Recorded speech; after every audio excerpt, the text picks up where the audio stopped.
There's a tree so nutritionally loaded that if it grew in every backyard, the supplement industry would feel the heat. A single handful of its leaves can rival a shelf full of multivitamins. It feeds people, restores soil, survives drought, and grows fast enough to make impatient gardeners smile. And yet, most of us won't plant it. Not because it doesn't work, but because modern gardening culture quietly pushed it to the sidelines.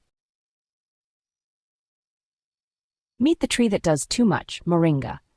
Moringa oleifera, often called the miracle tree, is one of the most nutrient-dense plants on Earth. Its leaves contain high levels of vitamins A, C, and E, along with calcium, potassium, iron, and complete protein. Yes, complete, meaning it contains all essential amino acids. In many parts of Africa and Asia, moringa isn't a superfood. It's just food. Leaves go into soups. Pods are cooked like green beans. Seeds are eaten or pressed for oil. Even the roots and bark have traditional uses. If moringa is this powerful, why isn't it growing in every modern garden? Multivitamins became popular when diets became poor. Highly processed foods stripped minerals from plates, and pills stepped in to patch the damage. Moringa does the opposite. It concentrates nutrients naturally in a form the body actually recognizes and absorbs. Fresh moringa leaves offer bioavailable nutrients that don't rely on synthetic binders or fillers. They come packaged with fiber, enzymes, and plant compounds that help your body use what it takes in. In simple terms, moringa doesn't just contain nutrients, it delivers them properly. That's why in many traditional communities, people didn't need supplements. Their gardens were the pharmacy.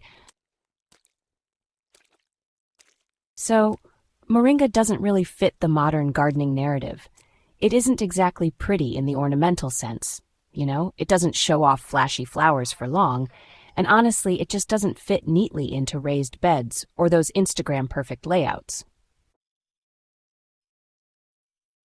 But the bigger issue is this: moringa actually thrives on neglect. It grows fast, resprouts aggressively, and doesn't need expensive fertilizers. For industries built around constant buying, fertilizers, supplements, miracle products, that's kind of a problem. Here at Rootshaven Grounds, we talk a lot about soil-first thinking. Moringa really embodies that philosophy. If you live in a warm climate or a frost-free region, moringa is almost too easy to grow. It prefers full sun, drains well in poor soil, and actually struggles in overly rich ground. Overwatering is one of the few ways to kill it. Once established, it laughs at drought. You can grow it from seed or cuttings. Seeds germinate quickly, often within a week. Cuttings root easily and grow faster in the first year. And here's the part most guides skip. Moringa doesn't need to become a tree. You can keep it pruned as a leaf-producing shrub, harvesting every few weeks. Regular cutting encourages bushy growth and tender leaves, the most nutritious part. This makes it ideal even for small plots, homesteads, or backyard systems. Many gardeners hesitate with moringa because honestly, they don't know when or how to harvest. The answer is simple: early and often. Young leaves are the most tender and mild in flavor. You can harvest once the plant reaches knee height. Just cut above a node and it will branch immediately. Drying leaves for powder is common, but fresh use is even better. Add them to stews, sauté them lightly, or mix small amounts into greens you already enjoy. Start small. Let your palate adapt. This is real food, not a supplement capsule. Moringa isn't just feeding you, it's working underground. Its roots improve soil structure, increase microbial activity, and reduce erosion. Fallen leaves act as green mulch, returning nutrients quickly. Some farmers even use chopped moringa leaves as a natural growth stimulant for other plants. The leaves contain compounds that encourage root development and resilience. At Rootshaven Grounds, that matters, because a plant that feeds both you and your soil is worth more than 10 plants that only look good. Moringa doesn't make anyone dependent. You don't need to rebuy seeds every season. You don't need chemical inputs. You don't need supplements if your diet includes it regularly. It empowers gardeners instead of locking them into systems of constant consumption. That's why it survives mostly through tradition, not advertising. And that's exactly why it belongs in gardens that value independence, resilience, and long-term abundance.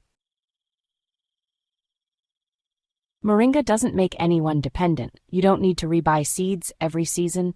You don't need chemical inputs. You don't need supplements if your diet includes it regularly. It empowers gardeners instead of locking them into systems of constant consumption. No plant is universal. Cold climates require container growing or seasonal strategies. Some people don't enjoy the flavor immediately. Like any powerful food, moderation matters. But for gardeners focused on food security, nutrient density, and soil health, Moringa deserves serious consideration. Not as a trend, as a return. This channel isn't about chasing gardening fads.